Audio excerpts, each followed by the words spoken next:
Yes, igitondo cyiza abakunzi bakabumbu Talk Sport.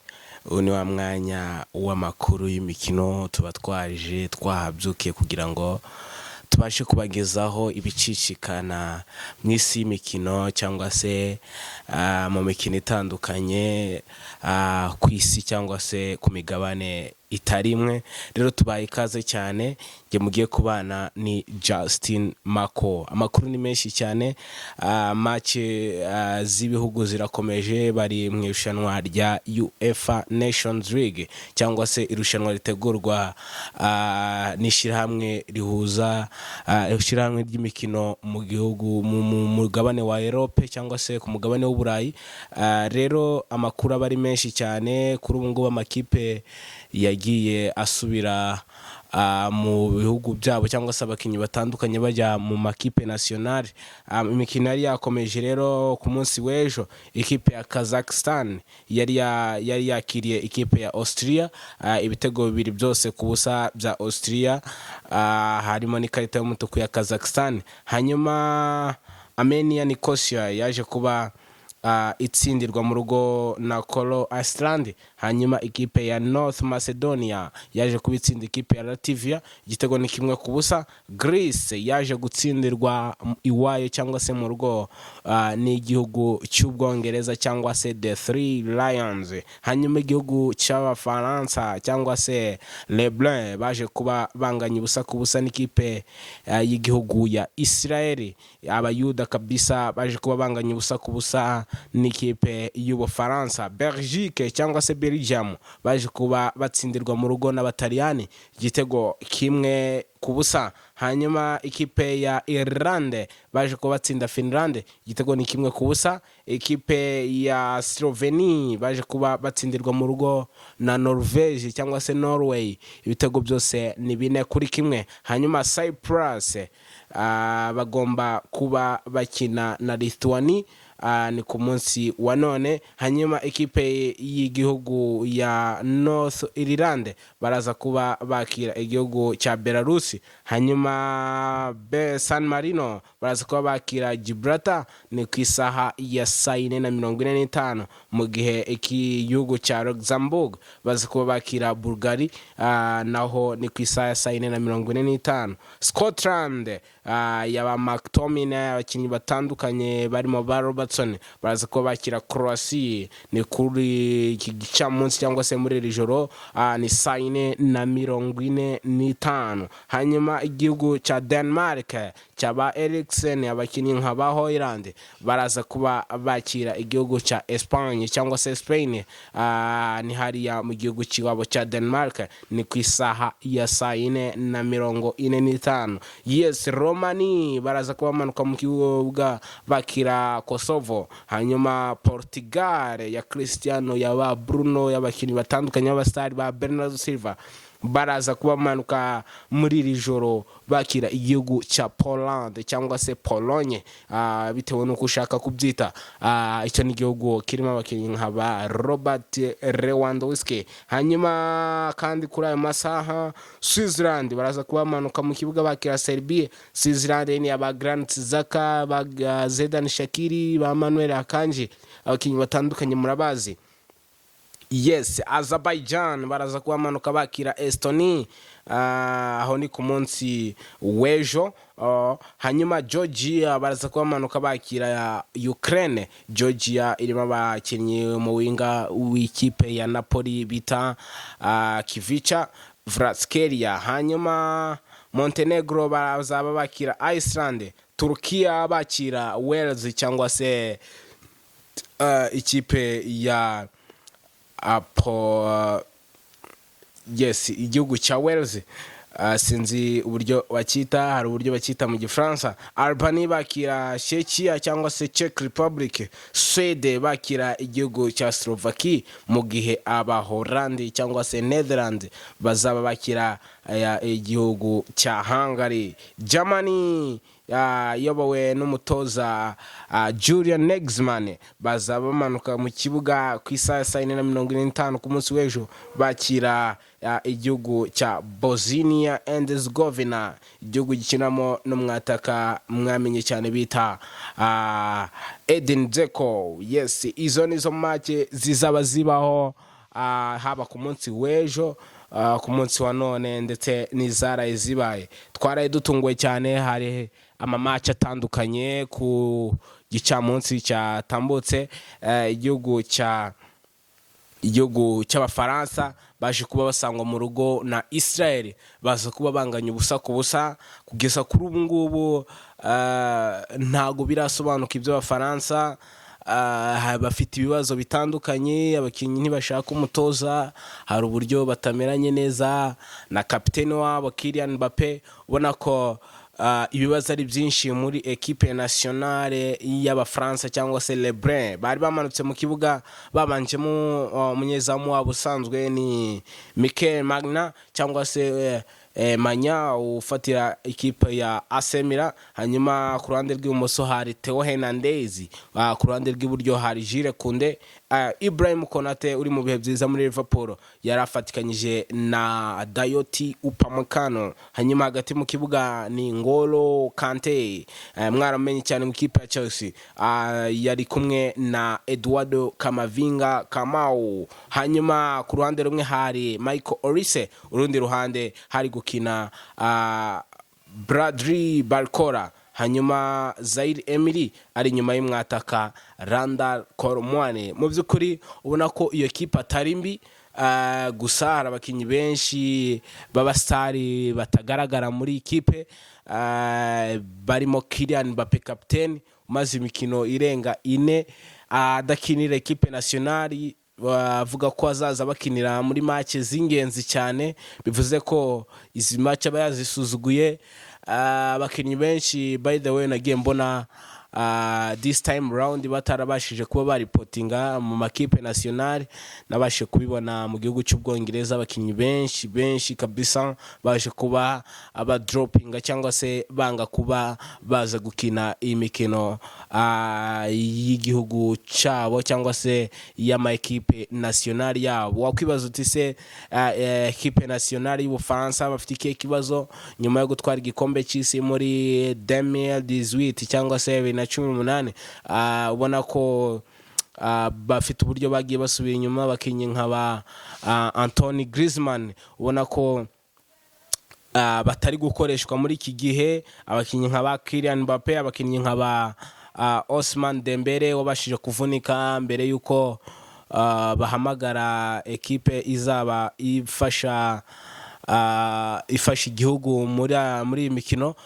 Dembele yaje kubona imvune mu ikipe ye ya Paris Saint-Germain, aza kuba asimburwa n'umukinnyi tuzi ku izina rya Christopher Nkunku waje kuba asimbura kuri iyi match, aza no kuba yitwara neza. Abakinnyi nk'aba Thuram baje kwinjira mu kibuga, abakinnyi nk'aba Kingsley Coman w'ikipe ya Bayern Munich, abakinnyi nk'aba Adrien Rabiot nyuma y'igihe kirekire nta kipe yaje kuba aza mu kibuga nyuma yo kubona ikipe ari gukina muri minsi ariyo Olympique de Marseille. Ubona ko ikipe y'Abafaransa bafite ibibazo bikomeye cyane, bafite ibibazo bitandukanye, birimo umutoza ubona ko bamurambiwe, umutoza Didier Deschamps ufite uburyo afavoriza abakinnyi batandukanye. Hari abakinnyi bamwe uba wibaza impamvu batarepresenta ikipe yabo cyangwa se igihugu cyabo, ariko usanga harimo uruhare rw'umutoza, kubera ko umukinnyi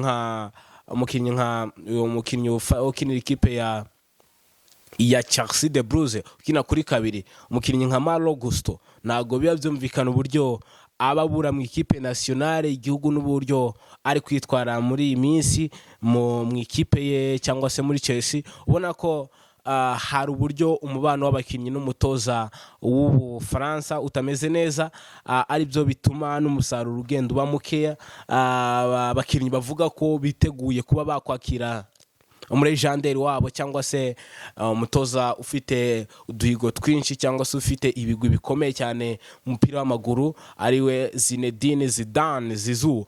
Bivugwa ko ashobora kuba yaza kuba yasimbura umutoza Didier Deschamps. Niyo makuru agenda avugwa mu gihugu cy'Ubufaransa cyangwa se kuri equipe nationale y'Abafaransa. Hanyuma indi match ikomeye yari yabaye kuri uyu mugoroba ni ikipe y'Abongereza. Abongereza baje kuba bamanuka ku kibuga baza kuba batsinda bari basuranye mu gihugu cya Greece, baza kuba bayitsindirayo ibitego byose 3-0. nyuma y'aho abakinnyi barenga 15 ndibaza baje kuba badropinga cyangwa se banga kuba baza kuba bakina ikipe nationale, barimo ba Declan Rice, barimo ba Ben White, barimo ba abakinnyi nk'aba Trent Alexander-Arnold, abakinnyi batandukanye cyane baje kuba banga kuba baza gukinira ikipe yabo, ba Phil Foden, abakinnyi ba Bukayo Saka. Ubona ko umubare munini w'abakinnyi b'inkingi ya mwamba mu ikipe y'Abongereza utabashije kuba waza muri iyi mikino, ariko ntibyabushije ikipe nationale y'Abongereza cyangwa se the Three Lions baje kuba bitwara neza kabisa mu gihugu cya Greece, baza kuba batsinda ibitego byose ni 3-0. ibitego byaje ku munota wa 7 gusa. Umukinnyi cyangwa se umwataka w'ikipe ya Aston Villa baje kuba abaterekamo igitego cya mbere ni Oli Watkins, hanyuma baza kuba bitsinda ni ku munota wa 77 igihugu cya Greece. Umukinnyi Vlachodimos yaje kuba yitsinda igitego cya kabiri, hanyuma Katsi Jones nyuma yo kwibaruka mu byumweru 2 bishize yaje kuba abona umwana w'umuhungu, aza kuba atsinda ni igitego cyaje kuba gihesha intsinzi ikipe ya Liverpool bakina na Chelsea ndibaza. Yaje kuba atsinda igitego cya gatatu cyaje kuba gihesha intsinzi bidasubirwaho igihugu cy'Abongereza. Abongereza bari babanjemo mu izamu ni Jordan Pickford ukinira ikipe ya Everton, hanyuma Levi Colwill yari ku ruhande rw'ibumoso akinira Man City, ku ruhande rw'iburyo hari Kyle Walker yaje kuba akina kuri kabiri akinira Manchester City. Muri defense cyangwa se mutima wa defense Mark Gray ukinira ikipe ya Crystal Palace yaje kuba afatanya na Ezri Konsa ukinira ekipe ya Aston Villa. Hanyuma hagati mu kibuga hari Katsi Jones waje kubabona n'igitego, yari afatikanyije na uwo bita Conor Gallagher uri gukinira ikipe ya Atletico de Madrid muri iminsi. Imbere yabo hari abakinnyi batatu, Anthony Gordon wa Newcastle yari ku ruhande rw'ibumoso, urundi ruhande rwari Noni Madueke wa Chelsea the Blues wari gukina ku ruhande rw'iburyo, hanyuma Jude Bellingham ari hagati yabo batakisha umukinnyi ni Oli Watkins. Umukino wabaye udasanzwe cyane kuri Jude Bellingham, wakinnye kabisa biri ku rwego rwo hejuru, yitwaye neza mu buryo budasanzwe. Tutari duherutse kubona Jude Bellingham yitwara neza. Oli Watkins waje gutsinda, hanyuma uyu mwana bita Katsi Jones yaje kubatsinda kuri match ya mbere akinnye muri nationale cyangwa se mu ikipe y'igihugu senior first call up ya senior national team.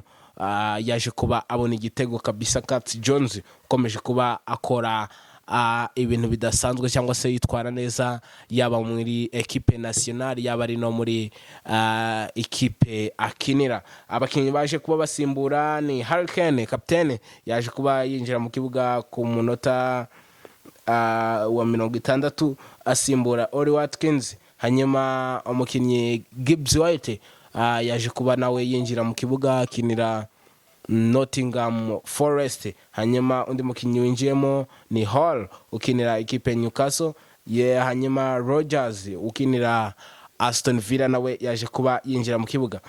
Muri rusange ubona ko amakipe y'igihugu ari kugenda yitwara neza. Ni match za nyuma zo mu matsinda cyangwa se muri group stage, bashaka kuba bashaka itike yo kuba bajya muri knockout stage, ni irushanwa rya UEFA Nations League. Hanyuma match ziri kuri uyu mugoroba cyangwa se kuri iki gicamunsi, tugaruka gatoya kuri match yarayibaye ya Belgique cyangwa se Belgium, baje kuba batsindwa iwabo n'ikipe y'Abataliyani. Ubutaliyani ubona ko buri mu bihe byiza, bakomeje kwitwara neza kabisa.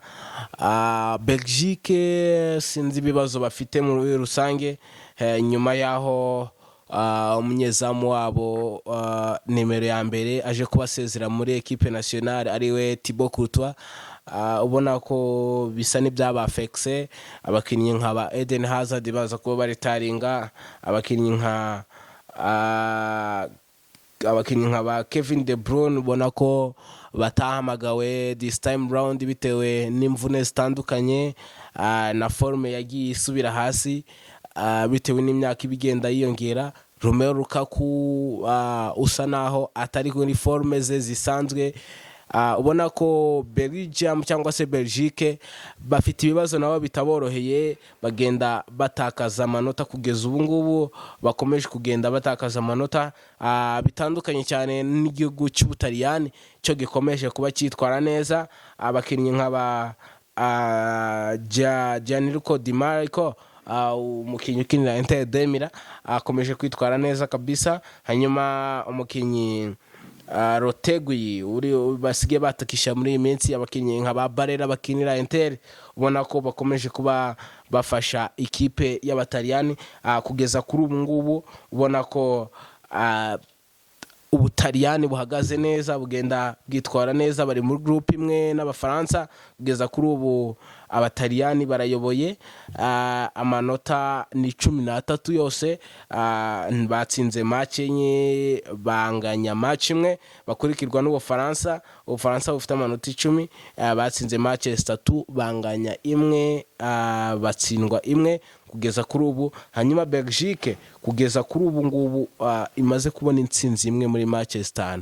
Ubona ko ari imyitwarire itari myiza cyangwa se forme itari nziza muri match 5 ziherutse. Ubona ko batsinze match imwe, batsindwa 3, banganya match imwe. Igihugu cya nyuma ni Israel yaje kuba inganyana n'Abafaransa ku munsi w'ejo. Nibo banyuma muri iri tsinda, bafite inota rimwe gusa, ari ryo baraye bakuye ku Bufaransa. Ubona ko ibihugu byinshi twari twitezemo kuba byakwitwara neza, bafite abakinnyi bakomeye Belgique, ariko kwitwara neza bikomeje kugorana. Sinzi ngo ikibazo ni ikihe, ariko tugomba kubihanga amaso tukareba uburyo bazitwara. Hasigaye match imwe y'itsinda kugira ngo tumenye ni bande bikarifiye bajya muri knockout stage. Hanyuma izindi match ziri bube kuri iki gicamunsi cyangwa se muri iri joro,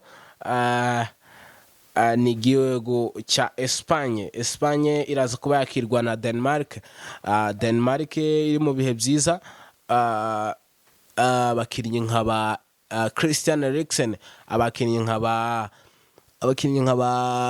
Højlund bakomeje kuba bitwara neza. Baraza kuba bafite ikizami kitaboroheye cyo kuba bahagarika aba bahungu ba De La Fuente, umutoza w'ikipe ya Espagne, ufite abana batandukanye. Nabonye abakinnyi nk'aba Casado w'ikipe ya Barcelona barahamagawe. Nabonye umukinnyi utarimo ni Lamine Yamal, nyuma yo kugira akabazo cyangwa se agashoke, ndibaza ni mwivi. Kuri inshuro ntago azaba ari representa igihugu ciwe, ariko abandi bakinnyi bose barahari. Ba Dan Olmo barahari, abakinnyi nk'aba Alvaro Morata bazaba bahari, bahabaye kugira ngo bafashe ikipe y'igihugu. Abakinnyi nk'aba abakinnyi bakina hagati bafite ikibazo cya Rodri wabonye imvune y'umwaka wose. Abakinnyi nk'aba Carvajal, ariko Carvajal si ikibazo, umukinnyi ukinira kipe ya Tottenham Hotspur ubita Pedro Porro azaba habaye kugira ngo abashe kuba yamuri pressing abakinnyi nka Balde, azaba hariya kuri gatatu. Ubona ko Espagne ifite ikipe idasanzwe, abakinnyi nka Gavi baraba bahari, ubona ko Pedri arahabaye, ikipe muri rusange imeze neza, baritari kuba bakompeta cyangwa se bashaka amanota 3 kugira ngo babashe kwitwara neza kuri uyu mugoroba, mu gihe bari bube baza kuba bakina n'ikipe ya Denmark. Hanyuma indi match ikomeye cyane ni ikipe ya Portugal, bafite match baza kuba bakina ku isaha ya 4:45 bakina na Poland. Ni igihugu kirimo abakinnyi nka Robert Lewandowski, ariko Portugal ni mu bihe byiza. Cristiano nabonye wamaze kuhagera, abakinnyi nka Diego Dalot, abakinnyi nka Bruno Fernandes, abakinnyi nka Bernardo Silva, ba Leao baraba bahari kabisa, Rafael. Hanyuma abakinnyi nka Joe Felix bose bararipotinze, ba Diego Jota, ubona ko bari buze kuba bagerageza kuba bakitwara neza kuri iri ijoro cyangwa se kuri iki gicamunsi, bagerageza kuba bakitwara neza bakabona amanota 3 kugeza ubu ngubu. Ekipe ya Portugal itaratsindwa, imaze gutsinda match 3, banganya match imwe, bafite amanota 10 bayoboye itsinda, bakurikirwa n'igihugu cya Croatia kimaze gutsinda match 2, gitsindwa imwe, kinganya imwe, gifite amanota 7. Hanyuma Poland iri ku mwanya wa 3 n'amanota 4. Hanyuma Scotland kugeza ubu nta ntsinzi irabona, itsinzwe match 3, iza kuba inganya match imwe. Hanyuma ubona ko Portugal isa naho abakinnyi bashaka kuza kubanzamo ni Ruben Diaz. Abakinnyi badahari ni Ruben Diaz wa Man City, kugeza kuri ubu utaragaruka, utaranahamagawe, ariko abakinnyi nka ba Vega wa Chelsea araba hari, abakinnyi nka ba Mendes wa PSG araba hari, abakinnyi nka ba Diego Dalot baraba bahabaye hariya muri defense.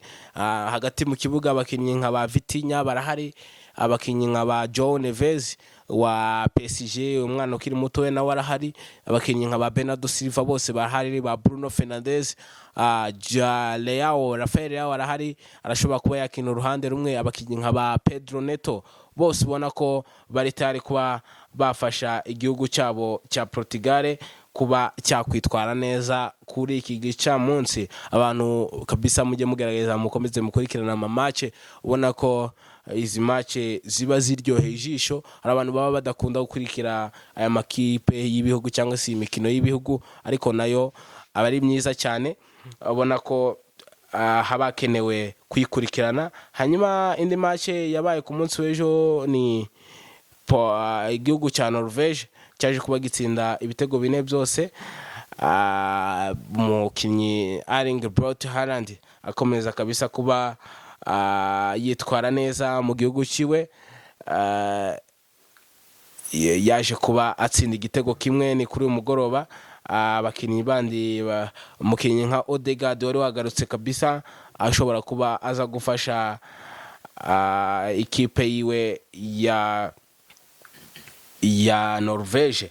Hanyuma qualification cyangwa se qualifiers z'igikombe cy'isi ni ku mugabane wa Amerika cyangwa se CONMEBOL, bari bakomeje ni ku munsi kuva ku munsi w'ejo cyangwa se umunsi wa none mu gicuku.